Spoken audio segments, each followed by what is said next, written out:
Film शुरू होती है रात के समय हाईवे से। रीना अपनी कार चला रही होती है, लेकिन वो गलती से रास्ता भटक जाती है और घने जंगल की तरफ निकल जाती है।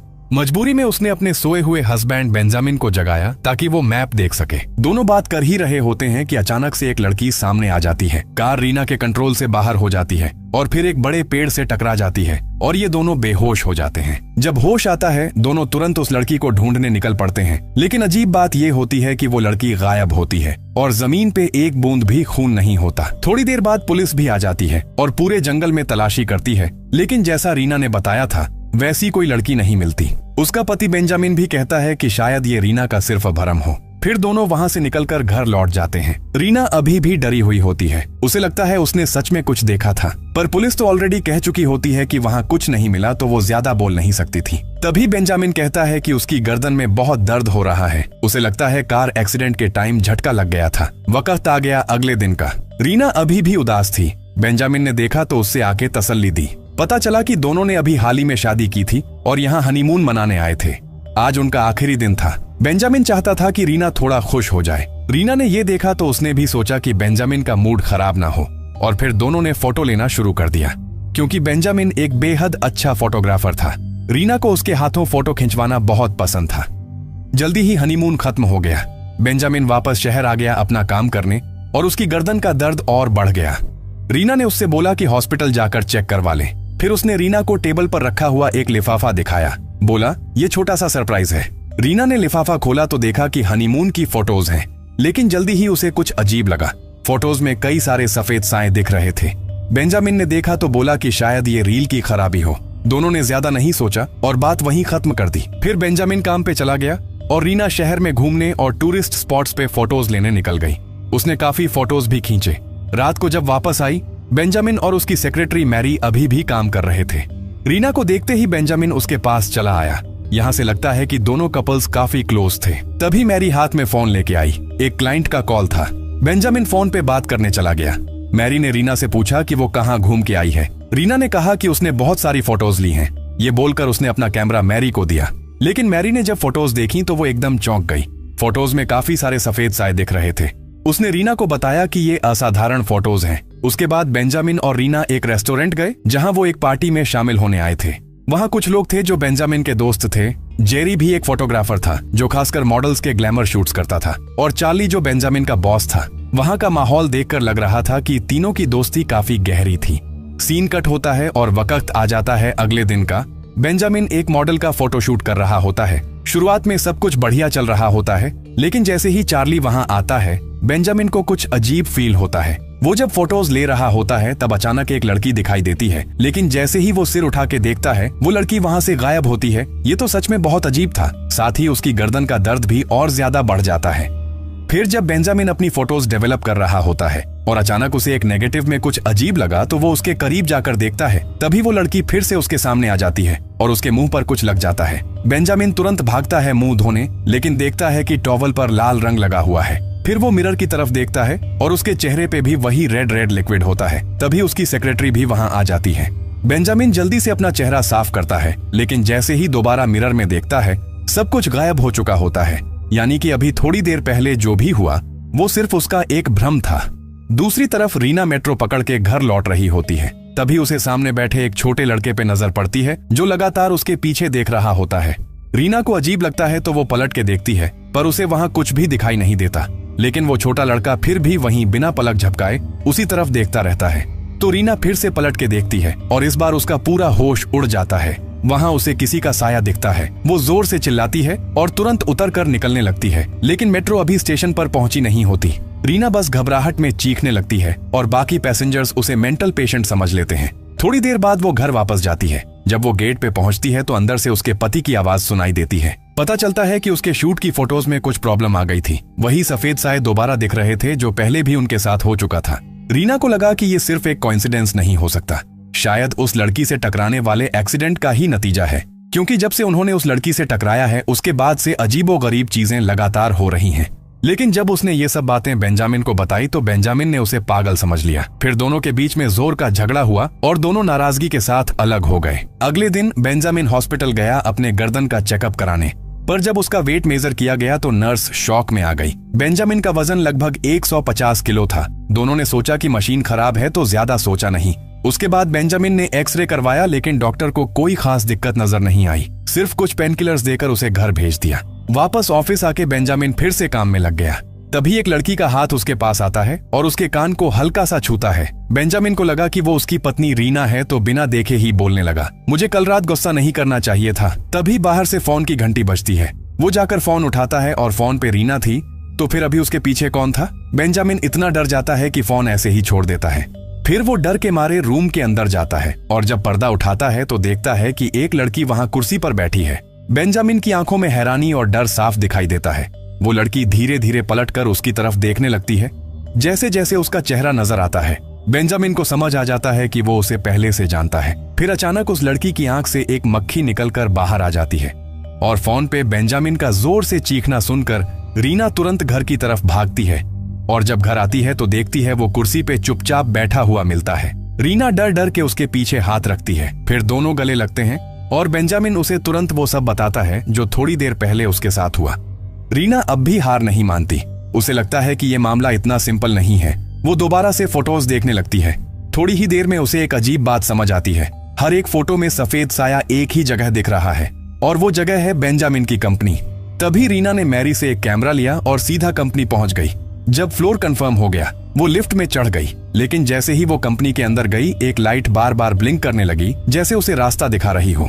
रीना उस रूम के अंदर चली गई और हर कोने का फोटो लेने लगी, किसी भी जगह को नहीं छोड़ा।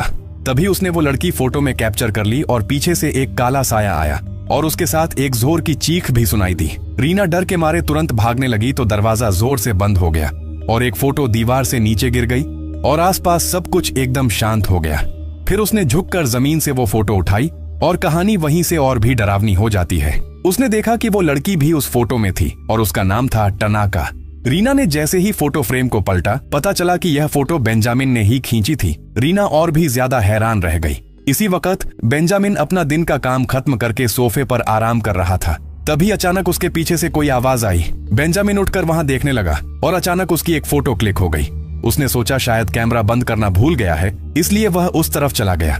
पर जैसे ही वो वहां गया, लाइट धीमी पड़ गई और कैमरे ने फ्लैश मारना शुरू कर दिया और तभी बेंजामिन ने फिर से उस लड़की को देखा। यह देखकर वह डर के मारे घबरा गया और गेट की तरफ घिसटते हुए भागने लगा। तभी रीना वापस घर आ गई और वह बेंजामिन को इस तरह देख के डर गई। फिर उसने वो फोटो निकाली और बेंजामिन से पूछा, ये लड़की कौन है? अब बेंजामिन ने भी कुछ नहीं छुपाया। उसने बताया कि वह उसकी एक्स गर्लफ्रेंड टनाका है। टनाका ने कहा उसके पापा काफी ट्रेडिशनल थे और वो नहीं चाहते थे कि टनाका और मैं रिलेशनशिप में रहें। लेकिन टनाका को लगा कि उसे अपना सच्चा प्यार मिल गया है तो उसने अपने फैमिली को छोड़ दिया मेरे लिए। कुछ वक्त बाद टनाका के पापा की डेथ हो गई, जो उसके लिए बड़ा शौक था।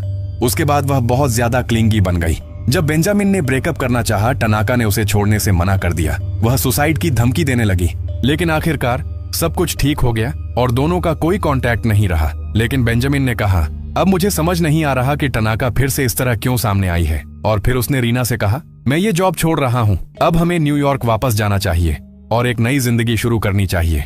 रीना ने यह सब सुनने के बाद बेंजामिन को माफ कर दिया। आखिर ये सब कुछ उन दोनों के रिलेशनशिप से पहले हुआ था, तो उसने भी ज्यादा कुछ कहना ठीक नहीं समझा। रात को जब रीना सो चुकी थी, बेंजामिन ने चार्ली को फोन किया और पूछा कि क्या उसने हाल ही में टनाका को देखा है। चार्ली ने कहा कि हाँ, कुछ दिन पहले उसकी मुलाकात हुई थी, लेकिन दोनों ने बात नहीं की। टनाका बस उसकी तरफ देख के अजीब सा मुस्कुरा रही थी। तभी बेंजामिन के पीछे से एक आवाज आई। उसने सोचा कि वो उसकी बीवी है, इसलिए ज्यादा ध्यान नहीं दिया, पर उसे पता ही नहीं था कि रीना तो अभी तक सो रही थी। फिर अचानक बेंजामिन के कंधे में दर्द होने लगा। एक तरह का बहुत तेज खिंचाव या झंझनाहट महसूस हुई। दूसरी तरफ जेरी अभी भी एक मॉडल का फोटो शूट कर रहा था। तभी उसके कैमरे में एक सफेद सा शैडो दिखा। उसने समझा कि ये लाइट का इश्यू होगा, तो उसने मॉडल को पोजीशन चेंज करने को बोला। लेकिन जब वो शैडो फिर से दिखा और इस बार वो सीधा उसकी तरफ बढ़ने लगा और उसकी एक आंख में कुछ लग जाता है, सीन बदलता है। अगले दिन सुबह का वक्त था। रीना अपने बैग्स पैक कर रही थी। तभी बेंजामिन को एक फोन आया। चार्ली का फोन था। उसने जेरी के साथ जो हुआ वो बताया। फिर दोनों ने डिसाइड किया कि हॉस्पिटल में मिलते हैं। लेकिन दूसरी तरफ चार्ली जैसे किसी चीज के कब्जे में था। वो एक ही जगह पर सीधा खड़ा था, बिल्कुल हिल नहीं रहा था। तभी उसके पीछे से एक साया दिखाई दिया। यहाँ बेंजामिन हॉस्पिटल पहुंच चुका था। उसने सुना कि जेरी को नहीं बचाया जा सका। जो सुनकर बेंजामिन काफी दुखी हो गया। उसने देखा कि चार्ली अब तक नहीं आया तो उसने उसको फोन किया। फोन तो लग गया लेकिन चार्ली बिल्कुल कुछ नहीं बोल रहा था, इसलिए बेंजामिन और उसकी वाइफ सीधा उसके घर पहुंच गए। तभी रीना ने टेबल पर रखी एक फोटो देखी जो किसी वजह से टुकड़ों में कटी हुई थी। फिर चार्ली बाहर आया। उसका चेहरा देखकर लगा जैसे वो बहुत डर गया हो। अगली ही पल रीना के सामने वो सीधा बालकनी की तरफ भागा और बिना किसी हिचकिचाहट के नीचे जंप कर गया और वहीं पे उसकी मौत हो गई। 2 अच्छे दोस्त एक के बाद एक मर गए। ये सब देखकर बेंजामिन को खतरा महसूस होने लगा, इसलिए वो तुरंत घर की तरफ दौड़ पड़ा ताकि वो जल्द से जल्द यहाँ से निकल सके। तभी रीना को एक कुरियर मिला जो न्यूयॉर्क से आया था। जैसे ही बेंजामिन ने अपना पासपोर्ट उठाया, रीना ने कहा अब जाने की जरूरत नहीं है। पता चला कि वो कुरियर उनकी शादी की फोटो थी जो उन्होंने कार एक्सीडेंट से पहले न्यूयॉर्क में खिंचवाई थी, लेकिन उस फोटो में भी वो लड़की टनाका ऑलरेडी मौजूद थी। रीना अब समझ गई कि इस सब का कार एक्सीडेंट से कोई लेना देना नहीं है, इसलिए उसने और बेंजामिन ने डिसाइड किया कि वो लोग टनाका के घर जाकर सब कुछ जानने की कोशिश करेंगे। घर के अंदर पूरा चक्कर लगाने के बाद भी कोई भी नजर नहीं आया, लेकिन जैसे ही दोनों निकलने ही वाले थे, अंदर एक कमरे से आवाज आई। रीना ने झांक कर देखा तो टनाका वहीं बैठी नजर आई, तो दोनों अंदर चले गए। जमीन पर उन्हें 2 बॉटल जहर की मिली। रीना ने दरवाजा खोला और टनाका से बात करने की कोशिश की, लेकिन कोई रिस्पॉन्स नहीं मिला। फिर अचानक टनाका का सिर नीचे गिरा। ये सब देखकर रीना बहुत डर गई। टनाका मर चुकी थी। फिर दोनों एक होटल गए और डिसाइड किया कि टनाका के दाह संस्कार के बाद ही यहाँ से निकलेंगे।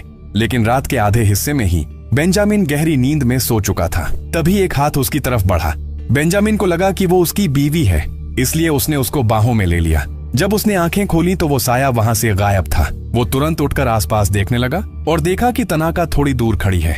ये देखते ही बेंजामिन का डर से बुरा हाल हो गया। फिर तनाका उसकी तरफ बढ़ने लगी और अपने कपड़ों से उसकी आंखें बंद कर दी। बेंजामिन ने जोर से जूझना शुरू कर दिया, लेकिन तब तक तनाका फिर से गायब हो चुकी थी। इसके बाद बेंजामिन बाथरूम गया मुंह हाथ धोने, लेकिन जैसे ही बाहर निकला उसने देखा तनाका वहां बैठकर अपने बाल संवार रही है। बेंजामिन इतना डर गया कि पीछे पीछे हटने लगा और आखिर में दीवार के एक कोने में जाकर रुक गया। तब तनाका ने बेंजामिन को पकड़ के एक किस कर लिया। उसी वक्त रीना की नींद खुल गई और उसने देखा कि बेंजामिन जमीन पर उल्टी कर रहा था।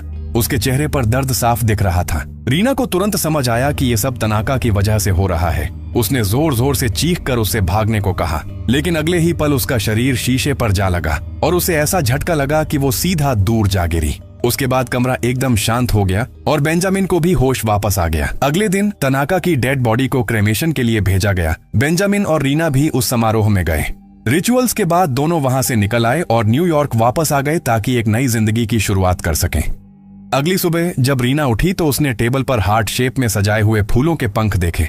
उसे लगा कि ये सब बेंजामिन ने किया है और वो खुशी से मुस्कुराने लगी। फिर उसने कैमरा उठाया ताकि इस खूबसूरत पल को कैप्चर कर सके। उसे याद आया कि कैमरा में उन दोनों की पुरानी फोटोज भी हैं, तो उसने उन्हें प्रिंट कर लिया। लेकिन जैसे ही वो उन फोटोज को प्यार से देख रही थी, उसने एक बार फिर तनाका का साया उस फोटो में देखा और उसने ये भी देखा कि उसका साया एक फोटो फ्रेम के अंदर घुस गया है। रीना तुरंत उस फोटो के पास गई और फ्रेम हटाया, जिसके नीचे एक छोटा सा सुराख था। रीना को लगा जैसे उसे कुछ समझ आ गया हो। फिर वो उस कमरे में गई जो सामने था और वहां चीजें तलाशने लगी। उसने बेंजामिन का एक पुराना सूटकेस खोला और उसमें एक कैमरा मिला। फिर उसने उस कैमरा से मेमोरी कार्ड निकाल लिया और तुरंत कंप्यूटर में लगाकर देखने लगी। लेकिन अंदर जो था उसने उसे हिलाकर रख दिया। उसे कभी सोचा भी नहीं था कि उसका पति ऐसा इंसान निकलेगा। थोड़ी देर बाद बेंजामिन वापस आया। रीना ने लैपटॉप निकाला। पता चला कि उसमें टनाका की कुछ तस्वीरें थीं जहां उसके साथ जबरदस्ती की गई थी और इस सब के जिम्मेदार थे जेरी और चार्ली। रीना बेंजामिन से पूछती है, तुम लोगों ने उस लड़की के साथ क्या किया? उसके बाद बेंजामिन ने पूरी सच्चाई बता दी। असल में जब टनाका उसके पीछे पड़ गई थी और बेंजामिन ऑलमोस्ट पागल हो गया था, तो चार्ली ने उसे एक प्लान दिया था कि टनाका की तस्वीर खींचकर उसे धमकाया जाए। लेकिन उस प्रोसेस में जेरी और चार्ली ने खुद को नहीं रोका और टनाका के साथ जबरदस्ती कर दी। और सबसे बुरी बात, बेंजामिन ये सब कुछ देख रहा था, लेकिन उसने कुछ नहीं किया, सिर्फ चुपचाप तमाशा देखता रहा। यहाँ तक आते आते रीना को सब कुछ समझ आ गया। टनाका ने बेंजामिन को इसीलिए नहीं मारा क्योंकि वो चाहती थी कि रीना अपने पति का असली चेहरा देख सके। इसके बाद रीना ने बेंजामिन छोड़ दिया और बिना पलटे वहां से चली गई। बेंजामिन उसे रोकने आगे बढ़ा, लेकिन तभी अचानक दरवाजा लॉक हो गया और वो कितनी भी कोशिश करे खुल ही नहीं रहा था। बेंजामिन समझ गया कि ये सब टनाका का काम है, तो उसने कैमरा उठाया और तस्वीरें लेने लगा ताकि वो टनाका का पता लगा सके। लेकिन कुछ हासिल नहीं हुआ। गुस्से में आकर उसने कैमरा जमीन पर फेंक दिया, पर तभी कैमरा ने एक और तस्वीर खींच ली। बेंजामिन ने उठाकर देखा और तभी सब कुछ समझ आया। अब उसे समझ आया कि उसकी गर्दन में हमेशा दर्द क्यों रहता था, क्योंकि तनाका उसकी गर्दन पर बैठी हुई थी। ये देखकर बेंजामिन का बुरा हाल हो गया। उसने पावर कॉर्ड लगाया और सोचा कि हाई वोल्टेज से तनाका को भगा देगा। फिर उसने वायर का इंसुलेशन हटा दिया और सीधा अपनी गर्दन पर लगाया। बेंजामिन को तुरंत मेंटल हॉस्पिटल भेज दिया गया। वहां पहले से दिए गए इलेक्ट्रिक शॉक से वो एक पागल इंसान बन गया। सीन फाइनली मेंटल हॉस्पिटल के दरवाजे पर शिफ्ट होता है और कैमरा दिखाता है कि तनाका अब भी उसकी गर्दन पर बैठी है। यहीं पर फिल्म खत्म होती है। अब अगर कहानी की समरी करें, इस फिल्म का सबसे इमोशनल पार्ट था रीना का अपने रिश्ते के प्रति नजरिया।